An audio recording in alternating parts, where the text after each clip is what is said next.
네, 전해드린 것처럼 수도권을 중심으로 이렇게 산발적인 집단 감염이 이어지면서 그제 확진자가 40명대로 올라서 다시 경고등이 켜졌습니다. 네, 이런 가운데 오늘 하루 전공의들의 파업까지 나와서 보건당국도 긴장을 하고 있는데요. 백순영 가톨릭대 의대 교수와 함께 자세한 내용 짚어보겠습니다. 네. 안녕하십니까? 안녕하세요. 네, 안녕하세요.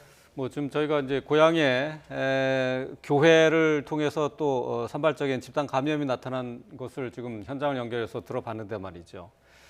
갑자기 다시 또 수도권을 중심으로 해서 확진자가 40명대로, 그러니까 8일 만에 지금 올라섰는데 말이죠. 지역 감염이 계속 늘고 있는 것 여전히 주의를 기울이지 않으면은 위험하다라는 신호로 봐야 되겠죠. 이 서울 수도권에 있어서의 지역사회 감염, 즉 무증상 전파에 의한 감염은 아직 수그러든 것은 아닙니다. 그래서 네. 이렇게 교회 관련으로 10명씩 나오면은 10명에서 20명으로 늘어났다가 또 줄었다가 하는 것이 반복되고 있거든요. 예. 지난주 한 주간을 보면 사실 거의 한 자릿수로 유지가 됐었는데 예. 이것이 갑자기 20명이 넘어가는 이런 상황이 된 것은 이 하루하루 뭐 날짜에 따라서 환자 수가 조금씩 줄었다 늘었다 하는 정도이고, 실제로 국내 발생의 현황을 보면은 서울 수도권하고 또 이 부산에서의 항만에서의 러시아 선원발 이 감염이 아직 N차 감염이 끝나지가 않은 상황이라 이 두 군데로 볼 수가 있고요. 네. 또 하나는 청주의 그 우즈베키스탄 그 종교 행사에서의 감염이라고 그러는데, 실제로는 거기서 300여 명이 전부 음성으로 나왔기 때문에 이 부분에서의 이제 외국인 거주 시설에서의 감염이 의심되기 때문에 N차 지역 감염이 있지 않을까 하는 우려 정도가 세 군데 정도가 있을 것인데, 예. 문제는 이제 휴가철에 우리 온 국민이 이동을 하게 되면 여기에서 이 감염이 얼마나 늘어날 수 있느냐 하는 것이 이것이 관건이고, 이걸 얼마나 잘 통제할 수 있느냐 하는 것이 올 가을을 위한 우리들의 준비라고 하겠습니다. 네. 예, 말씀하시는 동안에 방역당국에서 집계한 어제 하루 추가 확진자 수가 나왔습니다. 네. 어제 모두 20명의 신규 확진자가 나왔는데요. 이로써 누적 확진자는 14,519명이 됐습니다. 예, 지역 발생이 9명이고요. 입국 검역 과정에서 확진된 5명을 포함해서 신규 해외 유입이 11명입니다. 어제, 그러니까 그제 그 확진자 수를 보면 지역 발생이 해외 유입보다 많았는데 다시 신규 해외 유입 수가 더 많아졌습니다. 네. 사망한 분도 어제 한 명이 있었습니다. 이로써 누적 사망자가 303명으로 집계가 됐습니다. 총 사망자가 303명이 되면서 치명률은 2.09% 그대로 유지를 하고 있습니다. 자, 그제 43명, 그러니까 8일 만에 가장 많은 숫자로 뛰어올랐다고 했는데 다행히 하루 만에 다시 또 20명대, 20명으로 떨어져서 그나마 좀 안심이 되긴 합니다. 예, 특히 뭐 해외 유입인 경우에 있어서는 사실 방역 위험 국가 6개 국가를 정해놓고 러시아 선원들 음성 진단서 의무화했기 때문에 상당히 많이 통제가 되고 있는데, 예. 이 해외 유입 중에서 좀 눈에 띄는 것은 우리가 미국을 방역 위험 국가로 하지는 않았는데 최근에 미국에서 귀국하는 분들이 많이 생겼어요. 그렇죠. 그리고 우리 국내 지역사회 감염에 있어서도 사실은 서울 수도권에서만 거의 대부분 나오고 있고, 일단 이 교회, 고향의 교회인 경우에 있어서는 2일날 예배를 보고 4일날 확진을 받았기 때문에 상당히 시간적으로는 빨랐고 조치가 빨랐기 때문에 많이 확산되리라고 보지는 않지만, 네. 이것이 항상 교회에서 예배 후에 소규모 모임, 특히 개척교회 여기서 계속 나오기 때문에 앞으로도 이런 부분은 조심을 해야 되겠습니다. 네. 그러니까 그 소규모 모임에 대한 위험성은 계속해서 저희가 이제 지적을 했었는데, 이번 같은 경우도 예배할 때는 마스크를 착용했다고 하는데 이게 도시락을 같이 나눠 먹는 과정에서 아마 감염이 되지 않을까 이렇게 지금 예상이 되고 있는 거죠. 그 지금 예배하면서 찬송가도 하지 못하게 하고 전부 발을 체크하고 완벽하게 방역을 한다면 그 부분은 뭐 아무리 실내라도 문제가 안 생기는데, 네. 끝난 다음에는 이제 마스크 벗고 음식을 같이 먹고 또 같이 담소하면서 뭐 시간을 오래 같이 있거든요. 그런데다가 환기가 안 되고 또 소독도 하지 않은 상황에서 이 밀폐된 상황이라는 건 완전히 감염이 되기 쉬운 상황이니까 아주 대규모로 감염이 일어나게 되고, 이것이 또 바로 확진이 안 되기 때문에 자기도 모르는 사이에 여러 사람들을 감염시키고 이게 지역사회까지 지금 감염된 상황이거든요. 네. 그렇죠. 다행히 장기간 가지 않아서 어느 정도 통제는 가능하기는 하지만, 이 부분은 특히 이 개신교 교회에서의 이 모임, 특히 뭐 교인들이 모임하는 거 구역 예배도 있고 예배 후 모임도 있고 뭐 여러 가지 찬송가 하는 성가대 모임도 있고 이런 모임들을 계속 지금 잘 들여다보고 있는데도 계속 반복하면서 나오는 것은 이 개신교 목사님들이 잘 생각을 하시고 이것들을 잘 관리를 하셔야만 될 시기라고 봅니다. 네. 예. 뭐 말씀하셨지만은 대규모 집단 감염이 우려가 됐었던 우즈베키스탄인들의 그 종교 행사와 관련된 추가 감염자는 다행히 나오지 않았습니다. 근데 이들 가운데 17명이 같은 공간에서 생활하는 것으로 이렇게 알려져 있는데 말이죠. 해외 이주 노동자 같은 경우는 이런 경우가 좀 많이 있죠.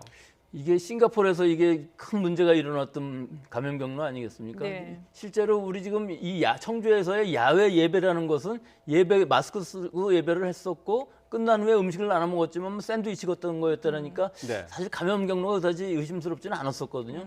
근데 문제는 17명이 같은 숙소에서 있었다는데 이 처음에 최초의 감염원이라고 할 수 있는 지표 환자가 사실은 7일 날 입국을 해서 21일 날 격리 해제가 됐기 때문에 이때까지는 아무 증상도 없었고 음성이었던 건 분명하잖아요. 네. 네. 이분이 이제 빌라에 가갖고서 감염이 됐다는 얘기는 감염원이 따로 있었다는 얘기가 되기 때문에 이분들은 아직도 또 지역사회 활동을 하고 있었던 분들이고 여기에서의 지역사회 감염이라는 건 사실은 싱가포르 상황이랑 비슷한 상황이 될 수가 있고 굉장히 열악한 아마 숙소였을 것으로 보이고 예. 이분들이 집에만 있었을 것은 아니고 또 다른 데 사회생활을 했었을 것이기 때문에 예. 이 부분을 중점적으로 지금 통제하지 않으면은 잘못하면 N차 감염, 조용한 전파가 얼마나 퍼져 있는지 알 수 없는 상황이 될 수 있어서 좀 우려가 깊습니다. 네.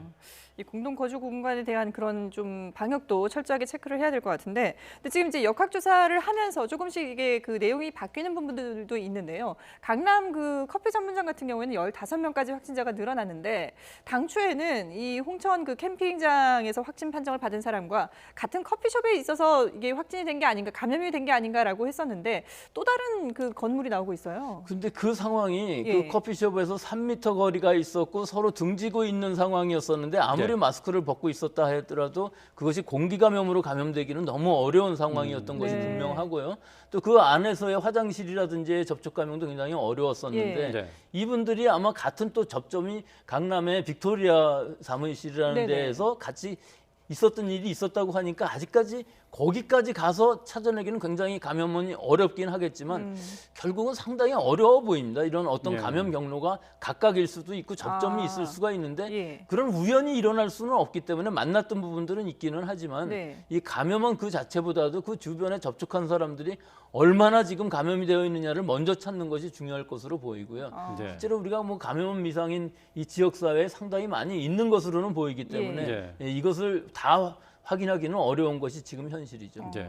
그 강남의 커피 전문점 같은 경우에는 구체적으로 이게 감염 경로다라고 지금 얘기할 단계가 지금 못 되는 거죠. 그렇죠. 처음부터 좀 어려웠던 부분이 많이 있습니다. 사실 전주에서 여고생인 경우에서도 4m 떨어져 있었는데 예, 감염된 식당에서. 경우가 있긴 있었거든요. 네. 예. 그 부분도 사실은 확실치는 않은 부분이 있죠. 아. 근데 지금 우리가 새로운 방역 수칙을 만들어야 되는 부분은 지금 상황을 보면은 이 감염 경로가 아니었다 할지라도 우리 그 커피숍에서 몇 시간 동안이나 같이 얘기하면서 사실 가까운 거리에서 접촉도 많고 하는 부분들이 어느 정도 감염 경로로 충분히 대규모 집단 발생이 일어날 수 있기 때문에 네네. 지금 이 시기에는 좀 그 테이크아웃을 위주로 하고 예. 실제 테이블 거리도 굉장히 많이 떨어뜨리고 뭐 하여튼 새로운 좀 독특한 좀 더 강력한 방역 수칙이 만들어져야 될 때인 것으로 보이고 예. 아마 오늘 아침에 지금 그것을 의논하고 있다고 합니다. 예.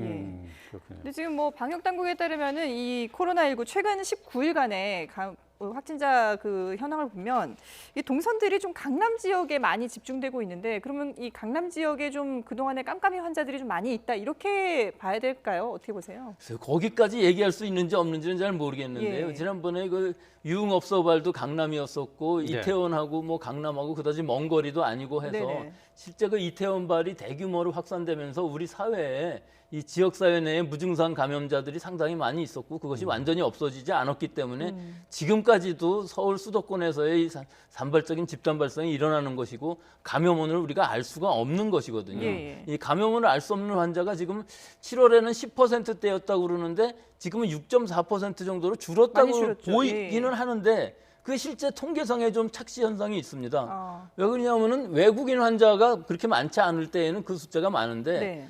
분모에 외국인 환자가 늘어난다는 얘기는 실제 국내 환자들 중에서의 깜깜이 환자는 더 늘어났을 수도 있다는 얘기거든요. 그러니까 결국은 10%가 줄지 않았다는 얘기일 수가 있어요. 네. 그래서 이것이 줄지 않는 한 산발적인 집단 발생은 계속 일어나서 뭐 대규모는 아니지만 예. 10명, 20명 뭐 이 정도로 나오면은 우리 지금 항상 10명 정도 유지되다가 갑자기 수명, 서울명 이렇게 늘어나는 이유가 이런 감염을 알 수 없는 환자들의 노출이 좀 늦게 발견이 되면 20명, 30명 되는 것이고 네. 빨리 발견이 되면은 뭐 대여섯 명에서 끝나는 경우가 대부분이기 때문에 이것이 완전히 없어지기는 아직은 어려운 상황인 것으로 보입니다. 예. 네.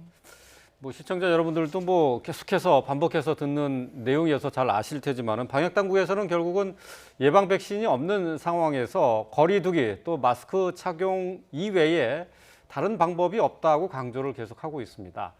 어제 관련된 내용을 권준욱 부본부장이 했는데요. 들어보겠습니다. 서울의 강남 커피 전문점, 또 강원도 홍천의 캠프 등에서의 집단 발생 사례에서도 보듯이 마스크 부실 착용이나 또는 미착용이 확인되었습니다. 만약 마스크 착용이 제대로 지켜졌다면 유행이 최소화되었을 수 있다고 생각합니다. 코로나19 유행은 당장 올해뿐의 문제는 아닙니다. 상당 기간 지속될 것이고 그 기간을 기약할 수조차 없습니다. 그래서 말씀드리는 것이 마스크 착용 등 거리 두기가 일상이 되어야 되고 변화되어야 한다는 점입니다. 네. 뭐 다시 한번 또 들으셨지만은 마스크 쓰기, 거리 두기 뭐 이게 이제 일상이 돼야 된다. 다시 한번 강조를 했는데 말이죠. 근데 지금 최근 들어서 보면은 증상이 없는 이제 환자들도 있고 그래서 깜깜이 감염 사례가 계속 늘어나는 게 그동안 걱정거리였었는데 근데 다행히 이 비율은 조금씩 줄어들고 있어요. 예, 그건 맞습니다. 지금 현재 통제가 가능한 범위가 80% 이렇게 얘기하고 있는데 80% 이상 통제 범위 안에 있기 때문에 깜깜이 환자도 좀 줄어들 수 있을 것으로 보이고 네. 실제 깜깜이 환자라고 그래도 마스크 잘 쓰고 다른 사람하고 접촉하지 않으면 자기가 낫고 끝나면 N차 감염이 일어나지 않고 거기서 끝날 수가 있는 네네. 것이거든요. 네. 근데 이것들이 이제 마스크를 안 쓰고 거리 두기가 안 되고 하는 것들이 지금 벌써 1월 20일 날 환자가 생긴 이후로 7개월이나 되고 이 더운 날씨에 무덥고 하기 때문에 사실 피로감도 굉장히 많이 있습니다. 예, 예. 근데 우리가 백신이 지금 만들어진다고 이번 달에 만들어진다고 해도 과연 이 마스크 쓰기 안 해도 될까요?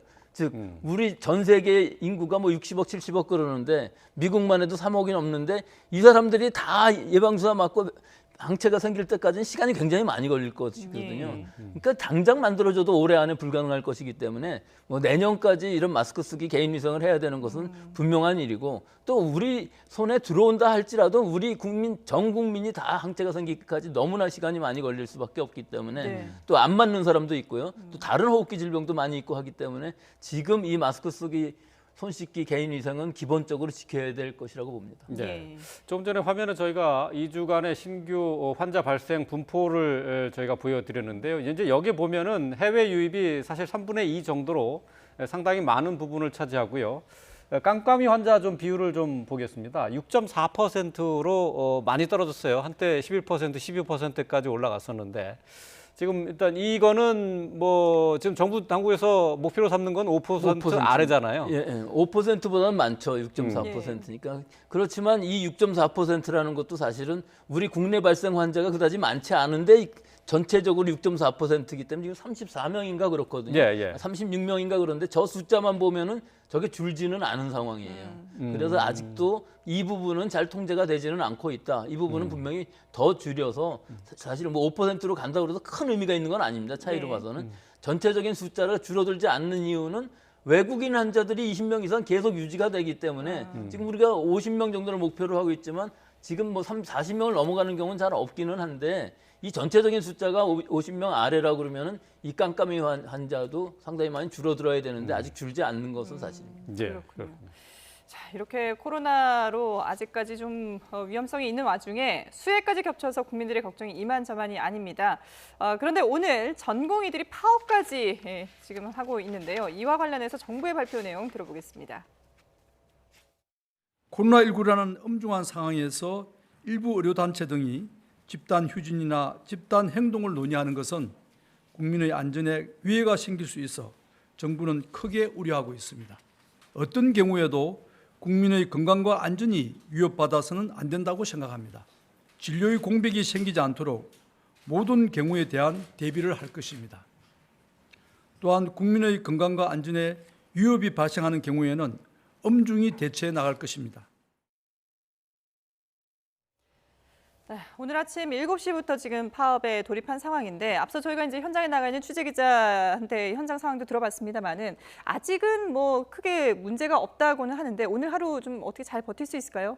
이게 뭐 근본적인 문제죠. 이 전공의들이 하루 파업한다고 해서 문제가 안 생기겠지만 이것이 굉장히 중요한 역할을 하시는 분들이기 때문에 문제가 생깁니다, 분명히. 그리고 이것으로 끝나는 것이 아니고 개원이들도 또 파업을 하기 때문에 문제가 더 심각한데 이건 네. 근본적인 문제가 의과대학 정원을 400명 2022년부터 갑자기 늘린다고 그래서 해결될 문제가 전혀 아니에요. 400명 늘리려면 그만한 교수진, 시설, 장비 모든 것이 다 필요하고 또 하나 더 이상한 것은 10년 후에 다 없앤다 그러면은 그 장비들이 다 노후화돼 버리는 상황이 돼 버리는 것인데 이건 근본적으로 문제가 있을 것이고 즉 의사들이 얘기하는 부분들은 충분히 이해가 갑니다. 예. 즉 많은 예산을 투입을 해갖고 파일을 늘려줘야 되는 것이죠. 즉 공공의료를 지금 확충해야 된다는 것은 분명한데 이것을 확충하지 못한다면은 영국의 NHS 시스템이라든지 일본의 보건소 같은 것들이 그런 예산을 많이 줄여서 지금 엉터리가 된 것이거든요. 예. 근데 우리나라의 경우도 마찬가지예요.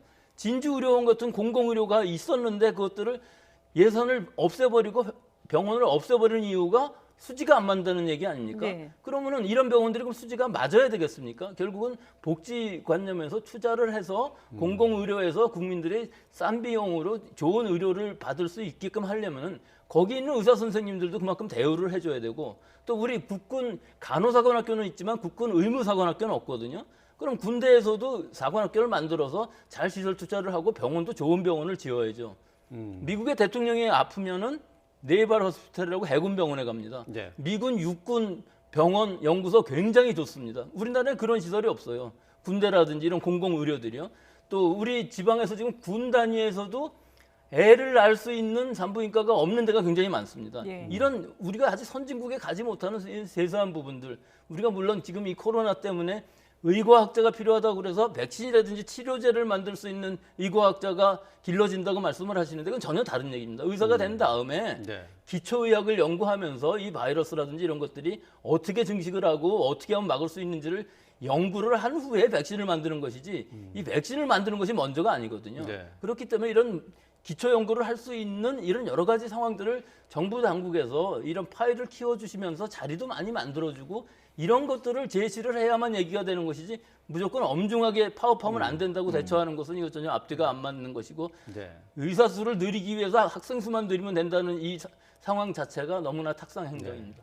지금 전국 의대의 정원이 4,000명이 좀 안 되죠. 지금 근데 이제 10년 동안에 앞으로 이제 4,000명까지 이제 정원을 늘린다는 것인데 이 의료 서비스가 좋아질 것이다라는 기대를 하는 사람들도 있고 또 그리고 지금 이 파업을 밥그릇 지키기라고 보는 또 시선도 있거든요. 그건 아니라는 그 말씀이시죠? 밥그릇 지키기라고 볼 수는 없는 것이요. 지금 밥그릇 자체가 뭐 그다지 좋지는 않습니다. 의사 선생님들이 지역 사회에 지방에 가지 않는 이유가 수가만 높여준다고 되는 일이 아니거든요. 또 연구기관에 가지 않는 이유도 연구기관에 가서 자기가 의사로서 의과학을 연구를 해서 백신을 만들든 뭐 여러 가지 노벨상을 받든 연구를 하기 위한 어떤 모티베이션, 어떤 유발제가 있어야 되는데 너무나 여러 가지가 열악하기 때문에 지방의 보건소 같은 데를 진짜 가고 싶은 자리로 만들어줘야만이 물론 예산이 많이 드는 일이지만 이런 것들은 보건복지를 위해서 우리 이런 감염병 같은 것을 위해서 감염병이라든지 난치병 전문 병원들을 만들어야 되거든요.